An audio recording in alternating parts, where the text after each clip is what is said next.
Iran ने अगर India पे अटैक कर दिया, ये जो लोग कश्मीर में ईरान के लिए पैसा इकट्ठा कर रहे हैं, आप बताओ वो कौन से पक्ष में काम करेगा?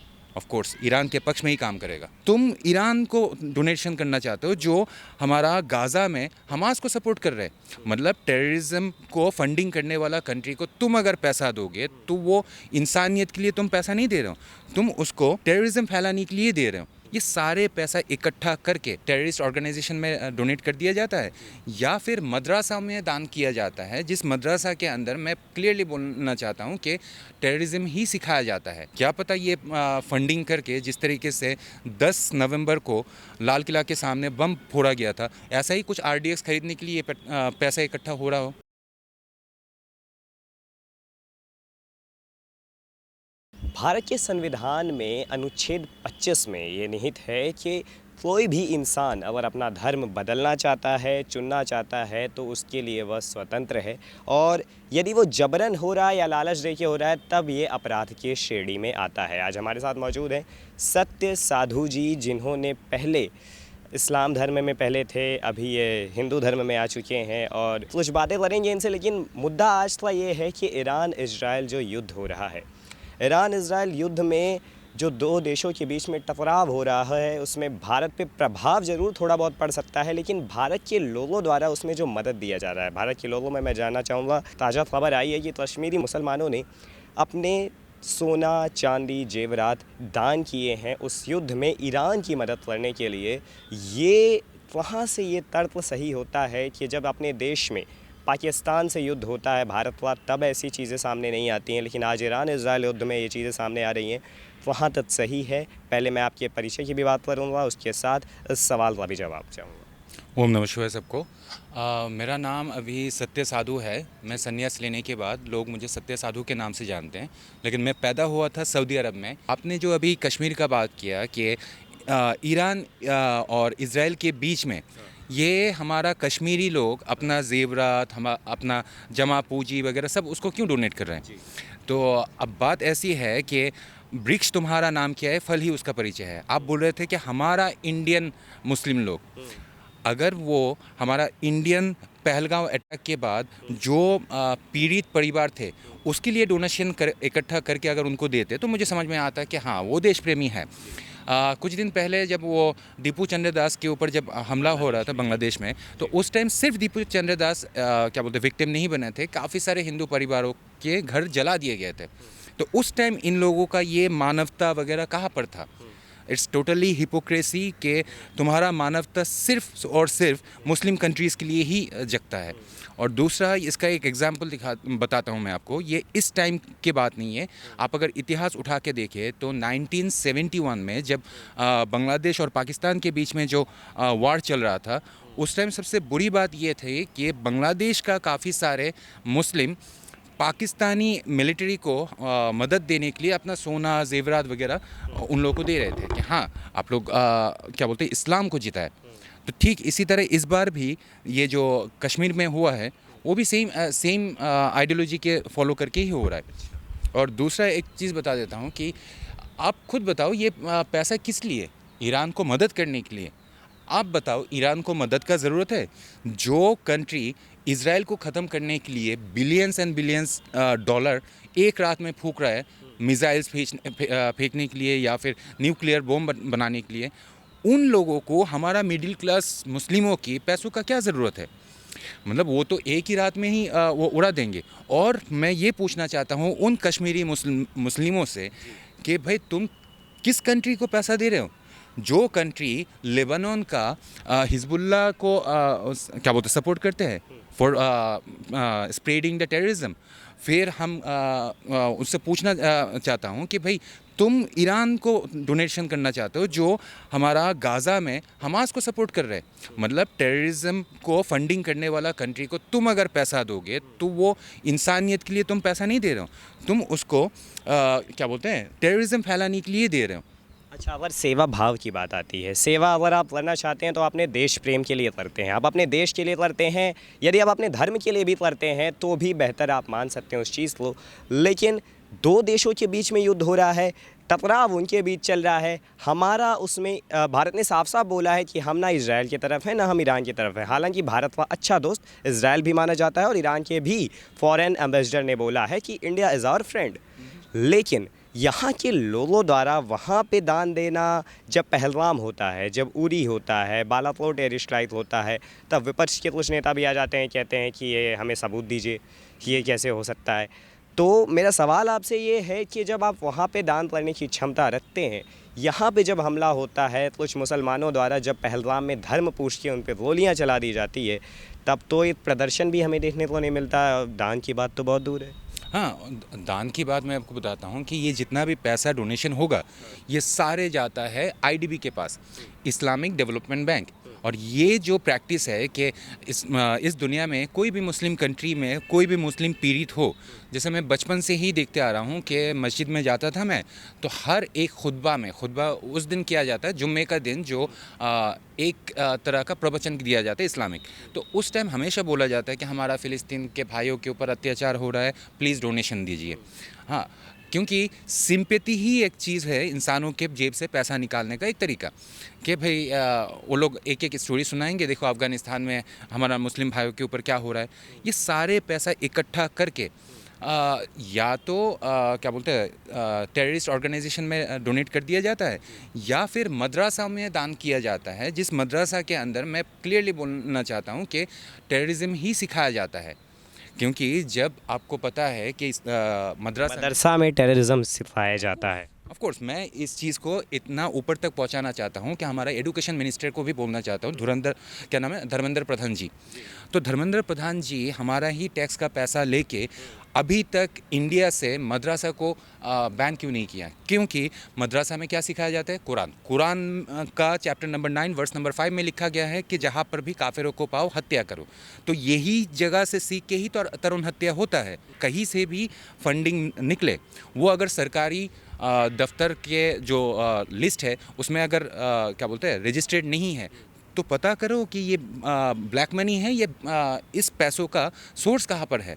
ये जो इतने सालों से वो लोग बंद करके रखे थे पैसा, ईरान के ऊपर जब भी हमला हुआ वो बाहर निकला है। हाँ, ये पैसा तब क्यों नहीं निकलता जब ये कुछ दिन पहले जब पंजाब में बाढ़ आ गया था। हाँ, उनको तो ऑफ कोर्स ज़रूरत था, क्योंकि कितना फसल ख़राब हो गए थे, तबेला सारे बह गए थे। तो उस टाइम हमारा पंजाबियों को पैसा देने के लिए तुम्हारे पास पैसा नहीं रहता। और जो कंट्री मिलियंस एंड बिलियंस का मिसाइल उड़ा रहे, अग्नि में फूंक रहे, उस कंट्री को देने के लिए तुम्हारे पास पूरा ख़ानदान का जेवर वगैरह सब निकल आते हैं। हमें इन लोगों का एक्टिविटी से ही हमें पहले ही जान लेना चाहिए कि ये लोग जब भी अपना प्रार्थना मतलब इबादत करते हैं तो कौन सी तरफ अपना सर झुकाते हैं। ऑफ कोर्स खाते इंडिया की है, रहते इंडिया में हैं, और सर झुकाते हैं वो सऊदी अरब का, मक्का का वो काला बक्सा की तरफ। तो उन लोगों का जो नमक हलाली है वो किसके तरफ है, वो तो उन लोगों का इबादत में ही पता चल जा रहा है। ये तो बाहरी एक्टिविटी है कि जब भी इज़राइल और ईरान की लड़ाई होगा तो हमेशा ये मुस्लिम लोग इज़राइल का ही सपोर्ट लेंगे। हाँ, लेकिन हमारा जो मोदी जी का जो स्टैंड है वो जियोपॉलिटिकली सोच रहा है।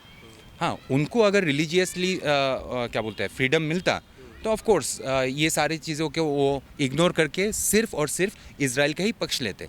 नहीं, उनको जियोपॉलिटिकली सोचना पड़ता है। इसीलिए हमारा दोस्त ईरान भी है, इज़राइल भी है। लेकिन ये जो कम्युनिटी है इनका प्रॉब्लम क्या है, इन लोगों को बोला जाता है रज़ाकार, कि जिस कंट्री में पैदा हुए हो, जिस कंट्री का नेशनलिटी तुम होल्ड करते हो, उस कंट्री को छोड़ के तुम दूसरा कोई कंट्री को सपोर्ट करोगे क्योंकि वो कंट्री मुस्लिम है।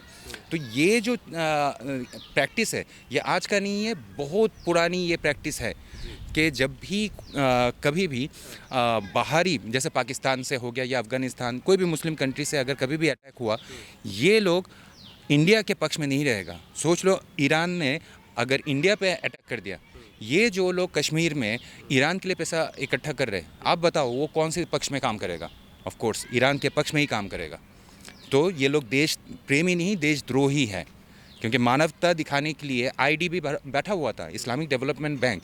अगर उन लोगों को सच में ज़रूरत होता तो वो लोग आईडीबी से भिजवा देते। तुम्हें इधर इकट्ठा करने का क्या ज़रूरत है? क्या पता ये फंडिंग करके जिस तरीके से 10 नवंबर को लाल किला के सामने बम फोड़ा गया था, ऐसा ही कुछ आरडीएक्स खरीदने के लिए पैसा इकट्ठा हो रहा हो। तो इन चीज़ों पे रोक लगानी भी चाहिए क्या, क्योंकि आप देश के बाहर की चीज़ों पे कैसे ध्यान दे सकते हैं? देखिए हमारा जैसे फाइनेंस मिनिस्टर हैं, हाँ, निर्मला सीतारमन, वो किस लिए ये आरबीआई फिर जीएसटी ये सारे चीज़ों को कंट्रोल करती है, ताकि इकोनॉमिकल जितना भी ट्रांजैक्शन हो उसका एक रिकॉर्ड रहे। तो ये जो फंडिंग का हेर फेर हो रहा है, आप बताओ इसमें अकाउंटेंट कहाँ है? इसमें $1 मिलियन उधर इकट्ठा हुआ है या $1 बिलियन, हमें तो नहीं पता। और ये वाला पैसा कैसे विदेश चला जा रहा है, यार विदेश में सही बंदे के पास पहुंच रहा है क्या नहीं, हाँ, हमें क्या पता। या फिर चाइना के पास भेजा जा रहा है कि आप लोग हथियार दो ताकि हम इंडिया में जो यूएस क्या बोलते हैं एम्बेसीज वगैरह है उसके ऊपर हमला करें। मतलब आप कह रहे हैं कि ये जो फंडिंग हो रही है, अपने जो दान दिए जा रहे हैं, जेवर सोना चांदी, ये ज़रूरी नहीं कि ईरान के लिए ही दिया जा रहा हो, ये ऐसा भी हो सकता है कि आतंक को बढ़ावा देने के लिए, चाइना के लिए, और जैसे विस्फोट हुआ था, बम विस्फोट हुआ था, उसके लिए भी है। हाँ, ये जो लाल किला के सामने जो बम ब्लास्ट हुआ था, ये थोड़ी पाकिस्तान से बन के आया था, ये थोड़ी बांग्लादेश से बन के आया था। बांग्लादेश के रास्ते से होके यहाँ पर आरडीएक्स पाउडर जितना भी जमा हुआ था उसको इंडिया में बैठ के बनाया गया था। उसका सबसे बड़ा प्रमाण ये कुछ दिन पहले भुवनेश्वर में छत के ऊपर एक फुल फैमिली मिल के वो लोग बम बना रहे थे जो एक्सप्लोड हो गया था उनके ऊपर। अच्छा, तो कश्मीरी पंडित जब वहाँ से भागे कश्मीर से, तब जब कश्मीर फाइल्स जैसी मूवी आई उसे इन्होंने प्रोपेगेंडा बता दिया, इन्होंने बोला ये प्रोपेगेंडा। केरला फाइल्स आई, उसे भी प्रोपेगेंडा बता दिया, तो वो तो प्रोपेगेंडा का हिस्सा था इनके मुताबिक। लेकिन आज जो आप कर रहे हैं, दो देशों के बीच में युद्ध को और बढ़ावा देने की कोशिश कर रहे हैं, कब तक चलेगा युद्ध ये भी नहीं पता है, ये युद्ध की समाप्ति कब होनी है कोई जानकारी नहीं। इस देश का बहुत चीज़ें इसमें प्रभाव भी पड़ रहा है, भारत पे बहुत चीज़ों पे इसका प्रभाव आ रहा है, जैसे कि एलपीजी की समस्या थोड़ी बहुत आई लेकिन उस पर देश नियंत्रण पा रहा है, बहुत सारी चीज़ें हैं। कब तक आप ऐसे डांस करेंगे? वो युद्ध तो आपको पता नहीं कब तक चलने वाला है।